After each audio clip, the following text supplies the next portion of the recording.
پاکستان میں ایک جماعت ہے، اس کا نام لینا میں نہیں چاہوں گا،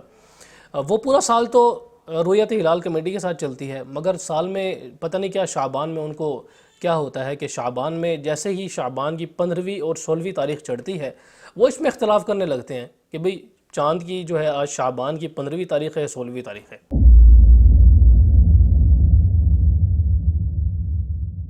رمضان کے چاند کے کیا فضائل ہیں اور رمضان کے چاند کے کیا احکام ہیں، مسائل ہیں، اس سلسلے میں علم ہونا چاہیے۔ تو سب سے پہلی بات تو یہ جاننی چاہیے کہ رمضان کا جو چاند ہے اس کے الگ سے بھی احادیث میں فضائل آئے ہیں،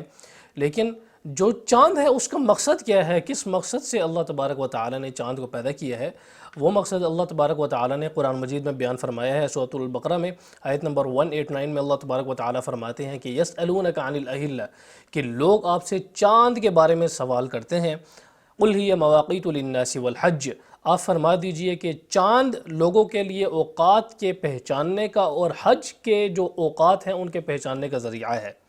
تو اس سے معلوم ہوا کہ چاند جو ہے، جو ہماری ریلیجیس ایکٹیویٹیز ہیں ان کو پرفارم جو کیا جاتا ہے وہ چاند کے حساب سے کیا جاتا ہے۔ تو چاند کا جب تک ہمیں علم نہیں ہوگا اس وقت تک ہم جو اپنی مذہبی ایکٹیویٹیز ہیں ان کو پرفارم نہیں کر سکتے، اس وجہ سے چاند کا علم ہونا ضروری ہے اور چاند دیکھنا بھی ضروری ہے۔ اسی بات کو اللہ تبارک و تعالیٰ سورہ یونس میں فرماتے ہیں آیت نمبر 5 میں کہ وَقَدَّرَهُ مَنَازِلَ لِتَعْلَمُوا عَدَدَ السِّنِينَ وَالْحِسَابِ، کہ اللہ تبارک و تعالیٰ نے چاند کی منزلوں کو مقرر فرما دیا ہے، یعنی اللہ تبارک و تعالیٰ نے جو چاند چلتا ہے جس حساب سے وہ اپنا فاصلہ طے کرتا ہے، سب چیزوں کو مقرر فرما دیا ہے، اور کب وہ نظر آتا ہے، کب وہ چھوٹا ہوتا ہے، کب وہ بڑا ہوتا ہے، سب چیزوں کو اللہ تبارک و تعالیٰ نے مقرر فرما دیا ہے۔ لِتَعْلَمُوا عَدَدَ السِّنِينَ وَالْحِسَابِ، تاکہ تم سالوں کے عدد اور حساب کو پہچان لو۔ سالوں کا عدد بھی چاند کے ذریعے ہی معلوم ہوتا ہے کہ بھئی اب کون سے چاند کے کتنے سال گزر گئے ہیں، اور کتنے سال کے حساب سے انسان بالغ ہوتا ہے، چاند کے حساب سے اس کے احکامات ہیں سارے۔ تو اب چاند کا اتنا بڑا امپورٹنٹ رول ہے چاند کا ہماری زندگی میں کہ اس کے لیے ہمیں بڑا اہتمام کرنا چاہیے چاند دیکھنے کا۔ اب رمضان کے چاند کی طرف آتے ہیں کہ رمضان کا جو چاند ہے وہ بھی بہت اہمیت کا حامل ہے۔ اس کی وجہ یہ ہے کہ رمضان بہت برکت والا مہینہ ہے، جیسے کہ ہم نے اپنے اول لیکچرز میں بھی اس بات کا ذکر کیا ہے۔ جامع ترمذی کی روایت ہے حدیث نمبر 687، اس میں حضرت ابو ہریرہ رضی اللہ تعالی عنہ سے روایت ہے، وہ فرماتے ہیں کہ رسول اللہ صلی اللہ علیہ وسلم نے فرمایا کہ تم رمضان کے حساب کی وجہ سے شعبان کے چاند کی تاریخوں کو اچھی طرح محفوظ رکھو۔ اس کا مطلب یہ ہے کہ رمضان کی خاطر شعبان کی تاریخوں کو خوب اچھی طرح محفوظ رکھا جائے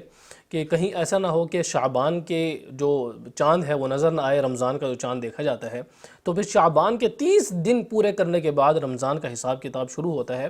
تو اس وجہ سے شعبان کے چاند کو بھی رمضان کی وجہ سے ہی آپ صلی اللہ علیہ وسلم نے بیان فرما دیا ہے کہ اس کا حساب اچھی طرح لگاؤ۔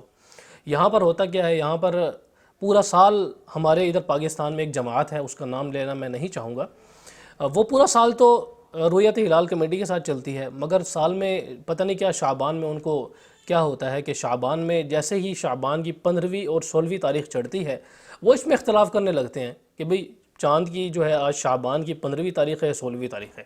کیونکہ آگے چل کر جو رمضان کا سلسلہ ہے وہ ضرور ہی انہوں نے ڈیڑھ اینڈ کی الگ مسجد بنانی ہوتی ہے، اور ہمیشہ سے ہی یہ سلسلہ چلا آ رہا ہے، کبھی بھی ان کا اتفاق نہیں ہوا اس سلسلے میں، بلکہ ہمیشہ ہی اپنی ڈیڑھ اینڈ کی الگ مسجد بناتے ہیں۔ اگر رؤیت ہلال کمیٹی کے ساتھ شعبان کا چاند لے کر چلیں گے اور رمضان کے چاند کا ایک دن پہلے اعلان کر دیں گے تو پھر تو 28 کا تو چاند ہوتا ہی نہیں ہے، یہاں پر تو لوگ پکڑ لیں گے انہیں۔ تو یہاں پر وہ شروع کرتے ہیں کہ شعبان کے درمیان میں ہی آ کر وہ ان باتوں کو شروع کر دیتے ہیں ڈسکس کرنا کہ بھئی اب شعبان کی 15ویں تاریخ ہے 16ویں ہے، اگر 15ویں ہوتی ہے اسے 16ویں بنا دیتے ہیں۔ پورا سال آپ انہیں فون کر کے پوچھیں کہ آج بھئی کیا تاریخ ہے، وہی تاریخ بتائیں گے جو رؤیت ہلال کمیٹی نے ڈیسائیڈ کی ہوئی ہوتی ہے یا ان کے حساب سے چل رہی ہوتی ہے۔ بہرحال ہم اس چیز کو آگے ڈسکس کرتے ہیں۔ اب ابو داود میں روایت ہے حدیث نمبر 2325، حضرت عائشہ رضی اللہ تعالی عنہا سے روایت ہے، وہ فرماتی ہیں کہ رسول اللہ صلی اللہ علیہ وسلم شعبان کے چاند کو اتنی اہتمام کرتے تھے، اس کے دیکھنے میں اتنی حفاظت کرتے تھے جتنا اس کے علاوہ کسی اور چاند کی حفاظت اور اہتمام نہیں کرتے تھے۔ پھر آپ صلی اللہ علیہ وسلم رمضان کا چاند دیکھنے پر روزے رکھا کرتے تھے، پھر اگر آپ صلی اللہ علیہ وسلم کو چاند نظر نہ آتا تو آپ صلی اللہ علیہ وسلم 30 دن پورے کرتے شعبان کے، پھر روزے رکھنا سٹارٹ کر دے۔ تو اس روایت سے ہمیں دو چیزیں معلوم ہوئی ہیں۔ ایک چیز تو یہ معلوم ہوئی ہے کہ انسان کو چاند دیکھنا چاہیے، اور اگر بالفرض چاند نظر نہ آئے تو پھر شعبان کے 30 دن پورے کیے جائیں گے، اس کے بعد روزے رکھنا شروع کر دیے جائیں گے اور یہ کنسیڈر کیا جائے گا کہ رمضان کا مہینہ شروع ہو گیا ہے۔ صحیح مسلم میں روایت ہے، حدیث نمبر 1081، حضرت ابو ہریرہ رضی اللہ تعالی عنہ سے ہی روایت ہے، وہ فرماتے ہیں کہ رسول اللہ صلی اللہ علیہ وسلم نے فرمایا کہ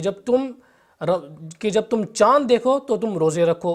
اور جب تم چاند دیکھو تو افطار کرو، یعنی عید کر لو۔ پھر اگر تمہیں چاند نظر نہ آئے، یعنی آسمان ابر آلود ہو جائے، تو پھر تم روزے رکھو 30 دن پورے کر کے، 30 کے حساب سے دن پورے کر کے روزے رکھو۔ تو اس سے میں بھی وہی چیز آ گئی جو ہم نے پہلے ذکر کی ہے۔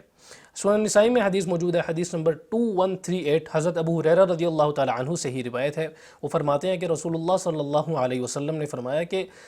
جو مہینہ ہے کبھی 29 دن کا ہو جاتا ہے، کبھی 30 دن کا ہو جاتا ہے، جب تم چاند دیکھ لو تو تم روزے رکھنا سٹارٹ کر دو۔ یعنی جو چاند کا مہینہ ہے کبھی تو وہ 29 دن کا ہو جاتا ہے، 29 دن پورے ہونے پر چاند نظر آ جاتا ہے، یا اگر 29 دن پورے ہونے پر چاند نظر نہ آئے تو پھر تم کیا کرو، پھر تم جو ہے وہ گنتی پوری کرو، جیسا کہ پہلی روایت میں آتا ہے، وَإِذَا رَأَيْتُمُوهُ فَأَفْطِرُوا، اور جب تم چاند دیکھ لو پھر عید کرو۔ پھر اگر تمہیں چاند نظر نہ آئے تو تم تعداد پوری کرو۔ تعداد کون سی پوری کرو؟ یعنی کبھی 29 دن کا ہوتا ہے، کبھی 30 دن کا ہوتا ہے۔ اگر نظر آ جائے تو 29 دن، اگر نہ نظر آئے تو 30 دن کی تعداد پوری کرنی ہے۔ یہ آپ صلی اللہ علیہ وسلم نے بیان فرما دیا ہے۔ اگلی روایت ہے ابو داود میں، حدیث نمبر 2326، حضرت حذیفہ رضی اللہ تعالی عنہ سے روایت ہے، وہ فرماتے ہیں کہ رسول اللہ صلی اللہ علیہ وسلم نے فرمایا کہ تم مہینے کو جلدی شروع نہ کرو یہاں تک کہ تم چاند دیکھ لو۔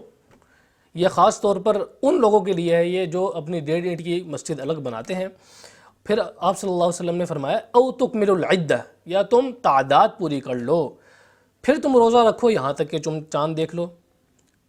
پھر تم جو ہے وہ چاند کس چیز کے لیے دیکھو؟ عید کے لیے۔ پھر تم تعداد پوری کرو اگر تمہیں چاند نظر نہ آئے۔ تو اس میں بھی اسی بات کا ذکر ہے جو ہم نے پہلے ذکر کی ہے۔ اگلی روایت سنن دارقطنی میں ہے، حدیث نمبر 2174، حضرت ابو ہریرہ رضی اللہ تعالی عنہ سے روایت ہے۔ اس روایت کو ناصر الدین البانی بھی صحیح قرار دیتے ہیں۔ وہ فرماتے ہیں کہ رسول اللہ صلی اللہ علیہ وسلم نے فرمایا کہ تم شمار کرو شعبان کے چاند کو رمضان کے لیے، اور تم خلط ملط نہ کر دو شعبان کے چاند کو رمضان کے ساتھ۔ بالکل یہ فٹ بیٹھ رہی ہے اس ایک خاص طبقے پر جو اپنی 1.5 اینٹ کی مسجد الگ بناتا ہے اور یہ کہتا ہے شعبان میں آنے کے بعد کہ بھئی آج 15ویں تاریخ ہے، 16ویں تاریخ ہے، مگر یہ کہ